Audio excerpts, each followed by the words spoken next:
pessoal, eu sou Chádia Frache e começa agora mais um episódio do seu podcast Bora Falar de Saúde. Um programa produzido pela Sensa Manaus e que leva a saúde até a população de uma forma leve, descontraída, numa linguagem fácil, tranquila. E hoje o nosso tema aqui é de suma importância para a nossa população, que é o Serviço Móvel de Urgência, o SAMU. Bom, muita gente ainda tem dúvidas de como acionar o SAMU, o que deve ser informado durante a ligação, como deve proceder até a equipe do SAMU chegar ao local do acidente ou à residência que seja, e é justamente para esclarecer todas essas dúvidas que nós estamos aqui hoje. Para nos ajudar a entender melhor o funcionamento do SAMU, recebemos hoje o Dr. Eduardo Fernandes, diretor técnico do SAMU Manaus. Nosso convidado é especialista em saúde da família, medicina de emergência e em segurança do paciente. É mestre e doutorando em doenças tropicais e faz parte da equipe que diariamente está nas ruas de Manaus salvando vidas e orientando a população em momentos críticos. Doutor Eduardo, muito obrigada por aceitar o nosso convite para a gente bater um papo aqui sobre todas as atribuições do SAMU, de como a população deve acionar, quando deve acionar, o que informar na hora da ligação. Eu agradeço demais a tua presença aqui.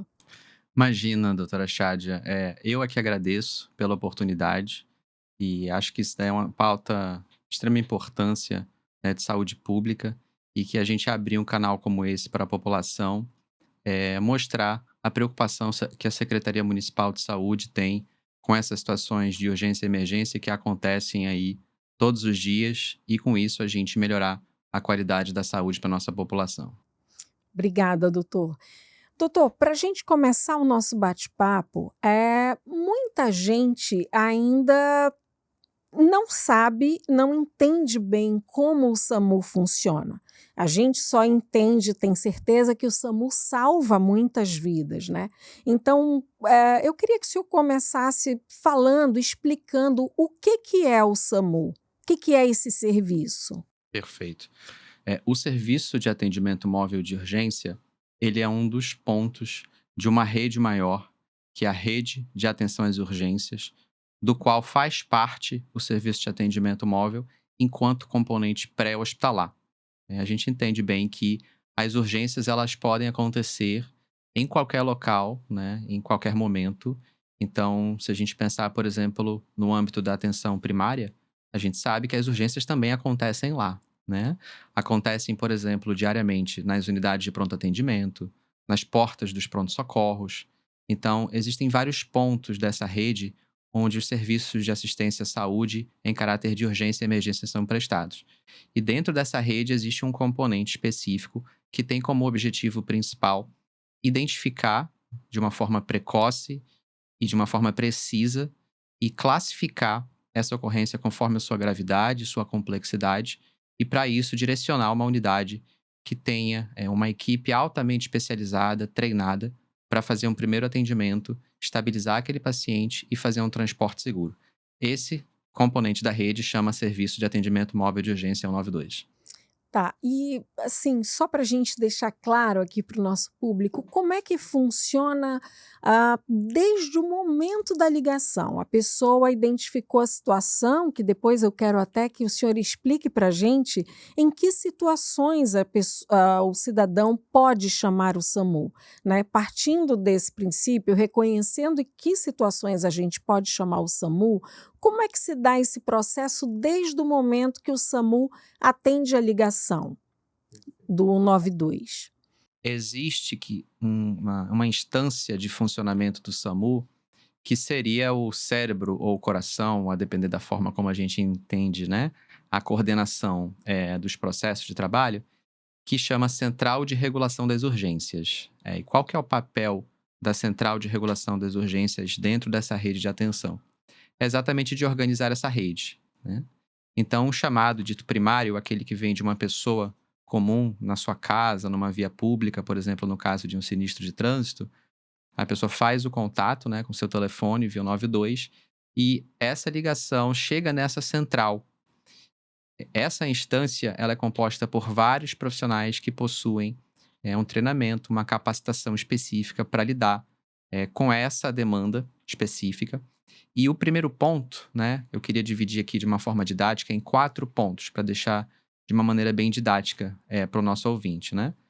Esse primeiro momento, que é uma das etapas mais importantes, aquele acolhimento, é feito por um profissional telefonista, como se fosse um telefonista de qualquer serviço de telecom, né? Então vai receber, vai se identificar, que é um profissional do SAMU, e perguntar qual que é a sua urgência para que a gente possa, primeiramente, fazer um filtro, né? Que a gente sabe que, infelizmente, ainda acontecem, por exemplo, casos de trote, né?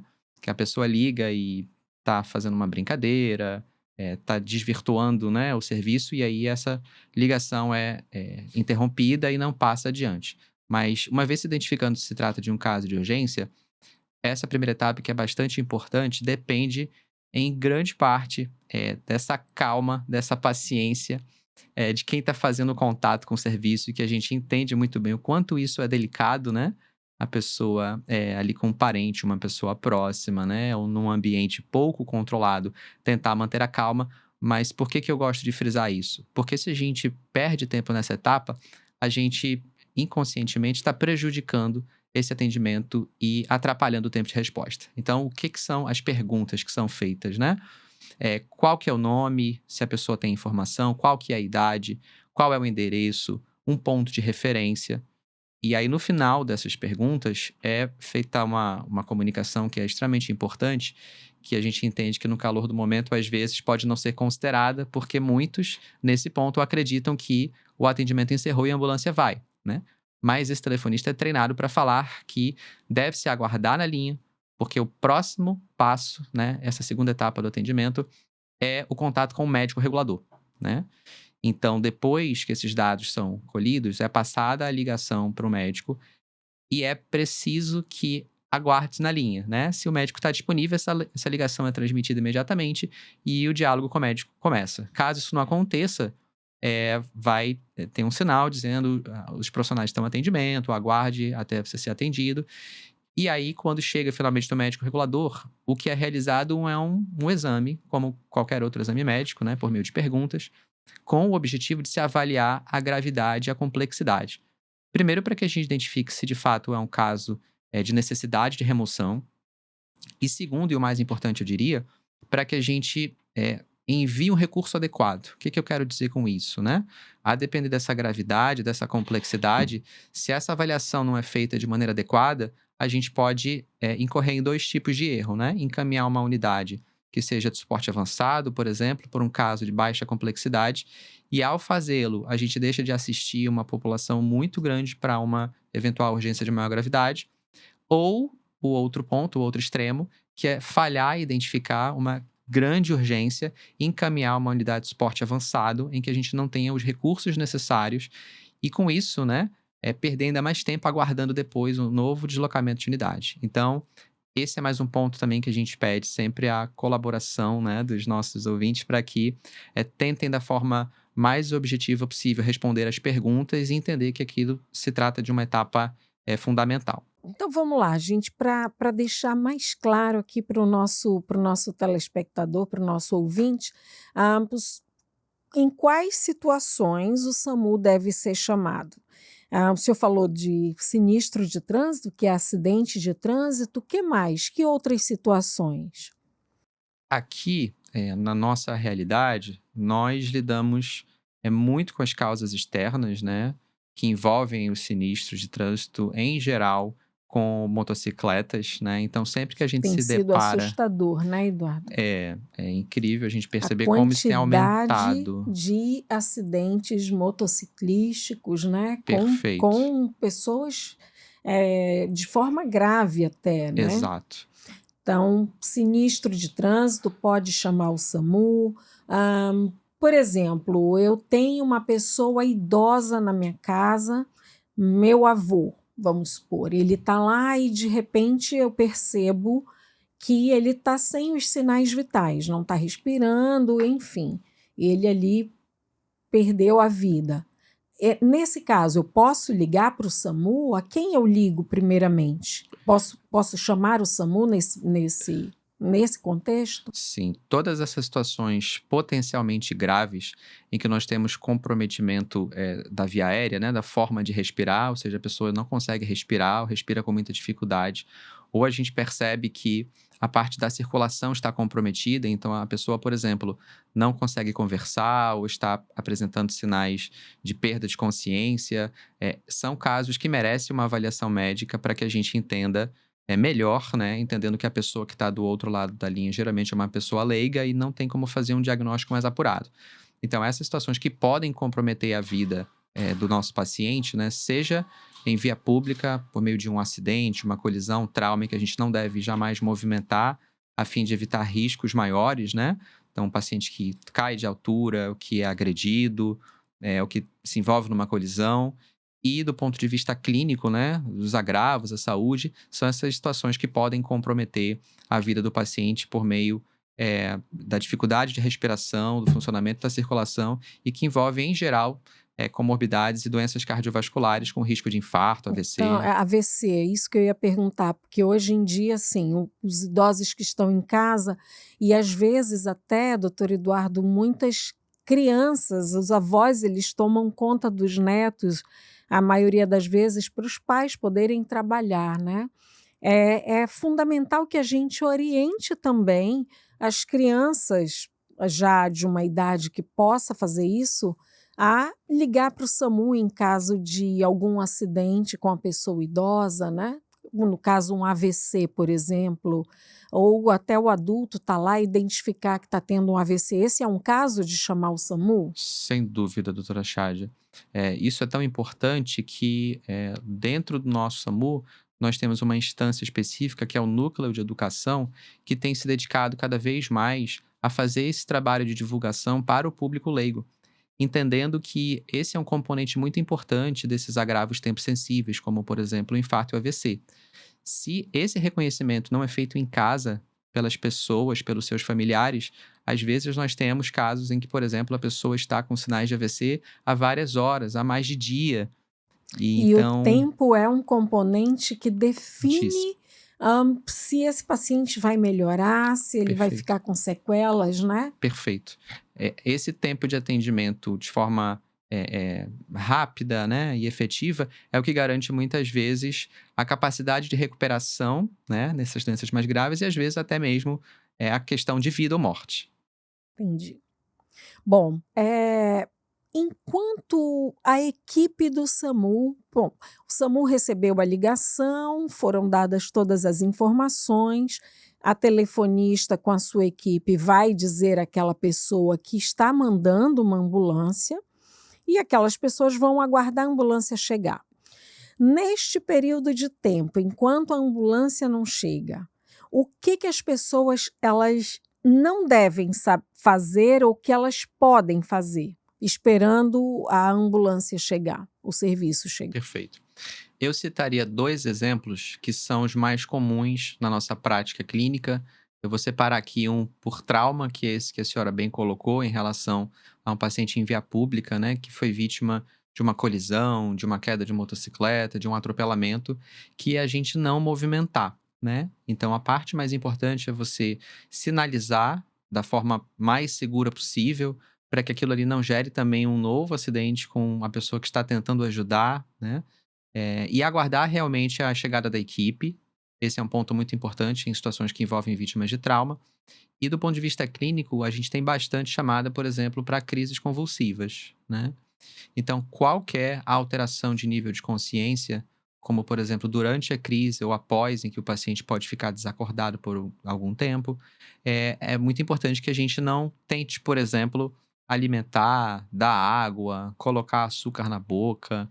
No caso de uma crise, né, em vigência, não tentar segurar, abrir a boca, puxar a língua, né, Tem que uma são. um uma lenda, né, que as pessoas falam que quando está tendo uma crise convulsiva tem que segurar a língua, isso não pode, né, doutor? Não, o que a gente realmente orienta, né, inclusive os nossos médicos reguladores, quando percebem que a vítima desconhece, né, o que está acontecendo, quando não são aqueles casos de situações que se repetem e de repente a mãe já está acostumada a lidar com aquilo, eles são treinados a orientar a manter o paciente numa posição segura, retirar de perto aquelas coisas que podem machucar, né, e aguardar realmente a chegada da equipe sem manipular, sem colocar nada na boca, sem puxar, nada do tipo, para que a gente não traga Manter mais a dano. calma, né, doutor? Importantíssimo. Importante manter a calma. Bom, no início da nossa conversa, o senhor falou sobre uma ambulância que é mais simples, uma ambulância que é mais equipada. Explica para gente quais são os tipos de veículos que o SAMU possui. Que tipos de ambulâncias tem? Perfeito. A nossa frota terrestre aqui, ela é composta por 3 veículos principais, né. 2 deles são aquelas ambulâncias típicas, né, um carro, um furgão, que tem diferentes equipes. Então, a depender da complexidade que a gente te tria lá naquela hora da ligação, pode chegar para um atendimento uma equipe formada por 2 socorristas, sendo um condutor e um técnico de enfermagem, que estão habilitados para fazer atendimento a grande parte das urgências de menor complexidade, e uma forma de atendimento que ela é mais complexa, mais específica para os casos mais graves, como, por exemplo, nós citamos uma parada cardiorrespiratória, em que você tem dentro dessa unidade uma equipe formada por um médico, um enfermeiro e um condutor socorrista, e os equipamentos, da mesma forma, são compatíveis com esse grau de atenção. Então, você tem ali dentro uma UTI móvel, literalmente, né? Como se fosse uma UTI sobre 4 rodas. Além desses 2 veículos, nós temos também as motolâncias, que nós chamamos. São motocicletas, que devido a essa condição que a gente já conversou a respeito, né, do nosso trânsito, conseguem garantir, às vezes, uma chegada antecipada em 5, 6, 7 minutos. Isso pode fazer uma grande diferença. A gente também faz atendimento, por exemplo, na zona ribeirinha, e para isso nós precisamos de veículos adaptados, que nós carinhosamente chamamos das ambulâncias, né? Então nós Eu temos ia te lanchas. perguntar isso, porque a nossa região tem características muito diferentes do resto do Brasil, né? Aqui a gente tem uma área urbana, mas uma área rural e ribeirinha muito extensa, muito grande. Quais são o que que Manaus, o que que a Secretaria Municipal de Saúde, através do SAMU, tem feito em relação a esses atendimentos, principalmente para o nosso povo ribeirinho? Nós temos então as ambulâncias, né. Perfeito, doutora. É importante lembrar que esse aspecto que a senhora comentou a respeito dessa população específica, ele é sempre tratado com muito carinho por nós entendermos essa complexidade que já envolve por si só a necessidade de atenção à saúde dessas pessoas que vivem nessas comunidades, né? A dificuldade de Muitos, acesso, né. né? E no caso da nossa população ribeirinha é o mesmo procedimento, liga para 192. Em grande parte das comunidades em que você tem o sinal de telefone disponível, Pois é, é ainda feito tem contato isso, é feito telefônico, né? contato. Mas também para isso existe uma adaptação do nosso serviço para que a gente faça uso da internet que muitas dessas comunidades têm acesso e por meio de um telefone, né, existe um documento que foi pactuado com as lideranças e eles fazem contato por meio de um número, né, por meio do qual eles fazem ligação, eles enviam mensagem, podem enviar, por exemplo, fotos, vídeos. Isso facilita também esse nosso trabalho, entendendo que é um transporte mais demorado. Enquanto aqui na zona urbana eu consigo chegar em 5, 10, 15 minutos, a depender do local dessas comunidades ribeirinhas, eu posso levar 1, 2, 3 horas para chegar. E mais esse período para voltar, né?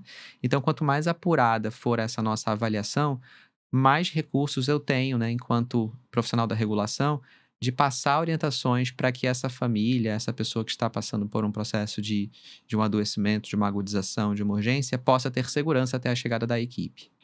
Então nós temos aí diferentes tipos de, condutores, né. A gente tem os condutores tanto dos furgões, que são as ambulâncias que a gente vê por aí, os condutores de motolância, e a secretaria tem também os condutores de ambulâncias. Perfeito. Essas ambulâncias, elas ficam em locais determinados, já tem pontos de apoio para isso? Nós temos uma base aqui estrategicamente posicionada que nos permite abranger toda a margem 100 quilômetros acima e 100 quilômetros abaixo, né? Então é um ponto em que a gente consegue tornar esse atendimento um pouco mais equânime do ponto de vista de tempo de resposta, que fica no Porto São Raimundo, né? Então a gente tem uma base específica, a nossa base fluvial, onde ficam essas lanchas e as nossas equipes de prontidão. Doutor Eduardo, pela sua vivência ali no SAMU, quais são os maiores motivos de chamadas para o SAMU? Nós temos, de uma forma relativamente equilibrada, essa divisão que, do ponto de vista técnico, a gente considera como urgências por causas externas e por agravos, né? Por condições clínicas, doenças. Então, basicamente, em torno de 40% mais ou menos desses atendimentos são por motivos de trauma que nós já conversamos anteriormente, como os acidentes que envolvem motocicletas, grande parte deles, as agressões, né? A violência interpessoal é uma coisa que assusta bastante também, então nós temos ferimentos por arma branca, ferimentos por arma de fogo, quedas de altura, vítimas de afogamento, e nós temos também as ocorrências por natureza clínica. Dentre elas, as principais são condições relacionadas ao aparelho respiratório, então são pessoas com insuficiência respiratória, são pessoas com síndrome sugestiva de síndrome coronariana, né? Então infarto, a doença grave do coração, o AVC, né? O derrame, a crise convulsiva. Então, nós temos grande parte do nosso volume de atendimentos, em torno de 70% distribuído, principalmente entre essas categorias. Perfeito. Existe uma situação, doutor Eduardo, que eu vou tocar agora nesse assunto com o senhor, que são os chamados trotes para o SAMU.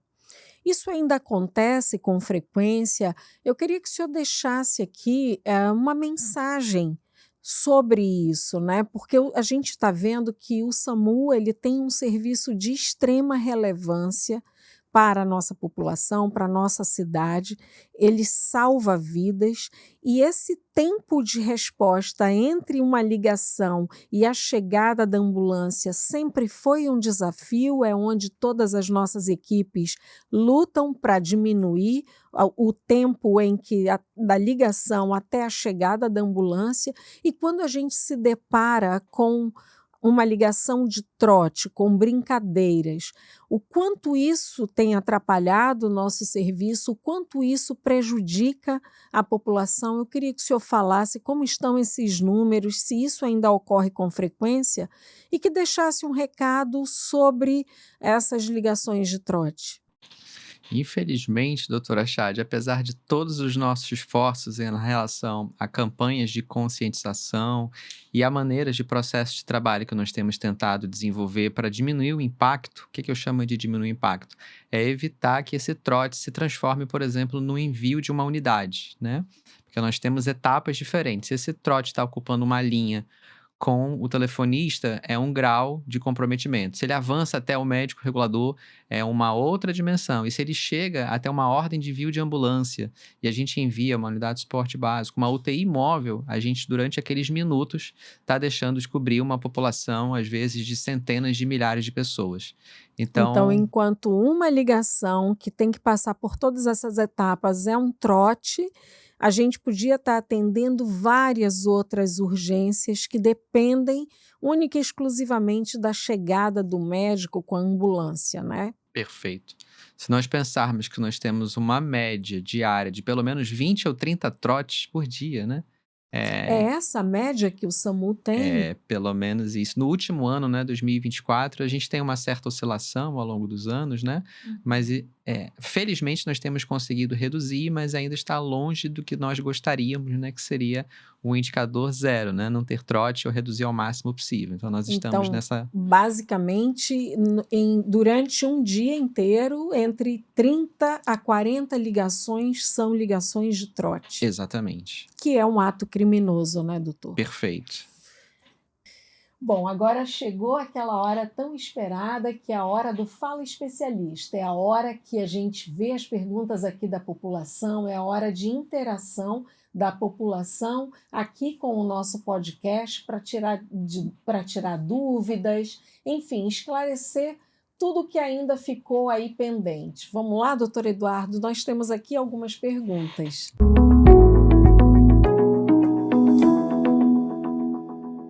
Meu nome é Ledilson Albuquerque, eu sou professor e a minha pergunta é: o SAMU ele só presta atendimento presencial ou ele tem algum tipo de teleatendimento? Olha só, na verdade, em todo o nosso bate-papo, a gente só falou realmente do atendimento que é presencial, né? Existe algum serviço assim de teleconsultoria? Perfeito, doutora. Essa pergunta da Ledilson é extremamente interessante porque, para que o nosso atendimento seja feito presencialmente, nós entendemos que necessariamente houve uma etapa de um atendimento à distância, né? Então, houve um acolhimento desse chamado, houve uma avaliação médica, um diagnóstico sindrômico foi feito e a decisão desse atendimento foi o envio de uma ambulância.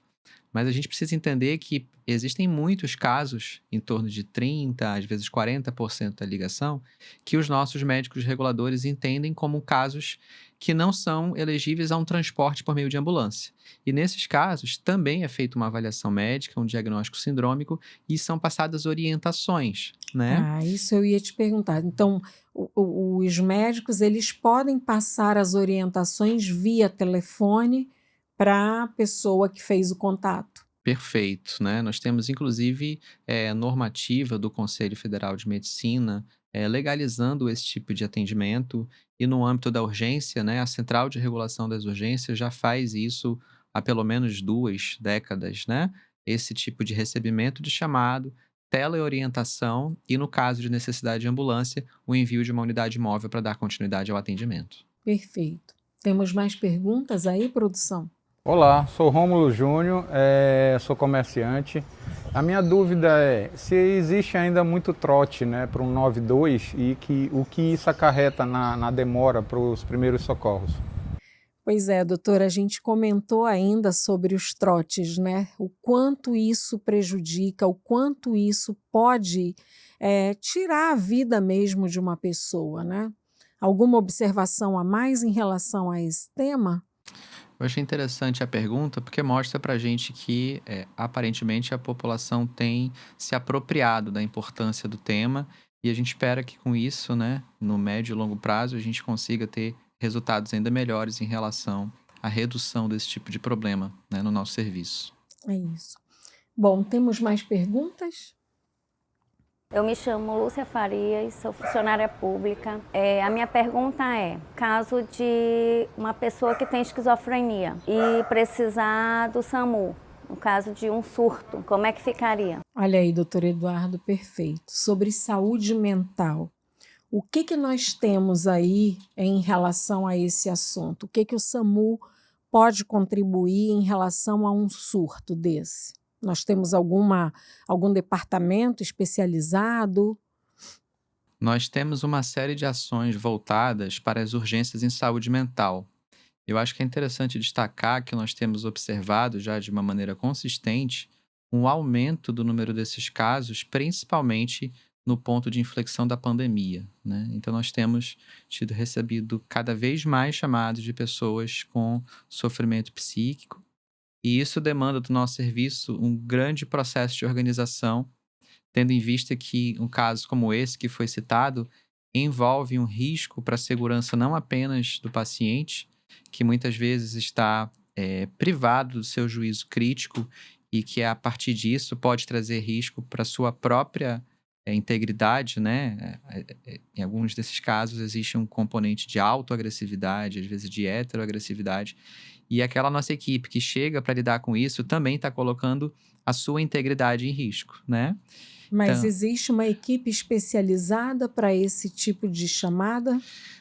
uma das formas que nós temos trabalhado com isso, por meio da educação permanente, é de capacitar os nossos profissionais, tanto os condutores socorristas, a equipe de enfermagem, a equipe médica, para lidar com esse tipo de demanda a partir da regulação médica e as que fazem o trabalho de intervenção nas bases. Então, são formadas equipes especializadas, né, que excedem aquele número normal que nós comentamos anteriormente, de 2 ou 3. Então, são unidades mistas, né, que às vezes envolvem a formação com motolâncias, e são equipes com 5, 6, às vezes 7 profissionais que envolve, às vezes, o apoio, por exemplo, de policiais militares, do Corpo de Bombeiros, para, a depender da gravidade da situação, né? Por exemplo, às vezes nós temos pessoas nesse tipo de condição que estão armadas, né?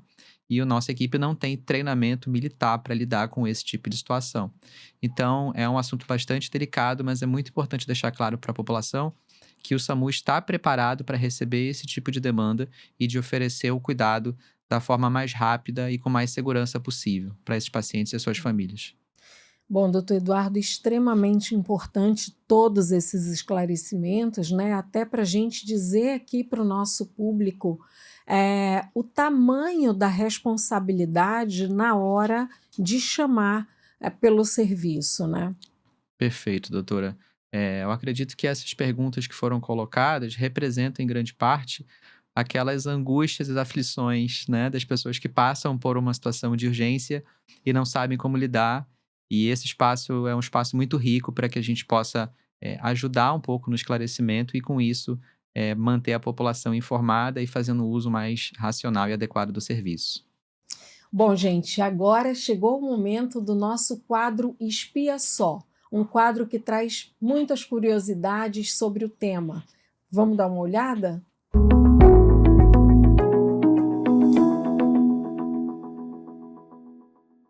Você sabia que o SAMU 192 faz parte de uma rede de atendimento de urgência preparada para atuar tanto em situações individuais quanto em grandes ocorrências?